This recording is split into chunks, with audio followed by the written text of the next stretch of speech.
Yo mga idol, kamusta? Sports Talk PH nga pala. Ang pagbida kay Tapales, pag-usapan natin yan mga idol. Ngunit bago ang lahat ay huwag kakalimutang mag-subscribe at i-click ang notification bell button for more sports talk.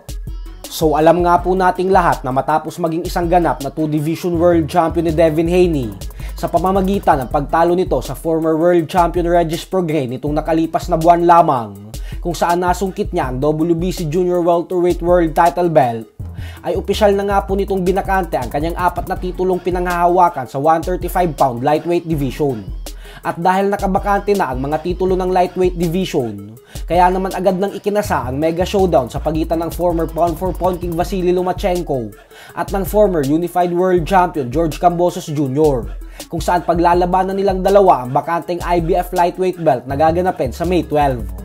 Dadayo po mismo si Lomachenko sa mismong baluarte ni Kambosos sa bansang Australia dahil dito po gagawin ang kanilang world title fight. Bagamat nga po nanggagaling sa pagkatalo si Lomachenko sa huli nitong laban kontra kay Devin Haney at nanggagaling naman si Kambosos sa kontrobersyal na pagkapanalo kontra kay Maxi Huge, ay inaasahan pa din po ng karamihan na si Lomachenko ang magtatagumpay sa bakbakan na ito, habang si Kambosos naman ay lalabas bilang isang heavy underdog. Matagal na pong hinahamon ni Kambosos si Lomachenko na magtuo sila, kaya naman isang pangarap na natupad ito para kay Kambosos. Bukod dyan ay inaasahan na magsisilbing undercard sa bakbakan na ito ang kambal na kababayan ni Kambosos na sila WBO Bantamweight World Champion Jason Moloney at ang former World Champion na si Andrew Moloney.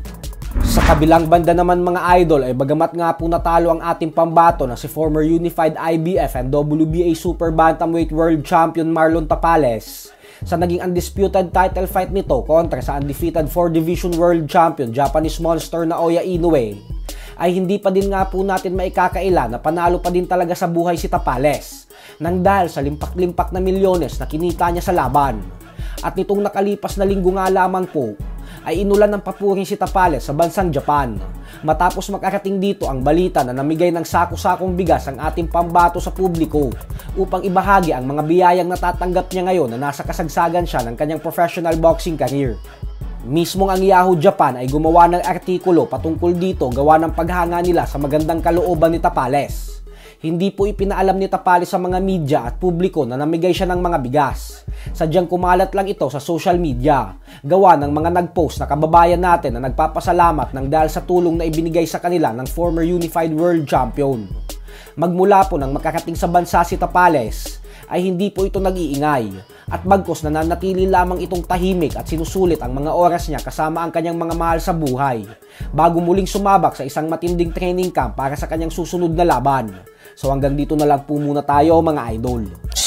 Sports Talk PH, kakaiba ang laban ng mga Pinoy, lakas at dedikasyon ng armas na tinuon, kamaong nagbabaga ang sayo ay babaon, mga Pinoy na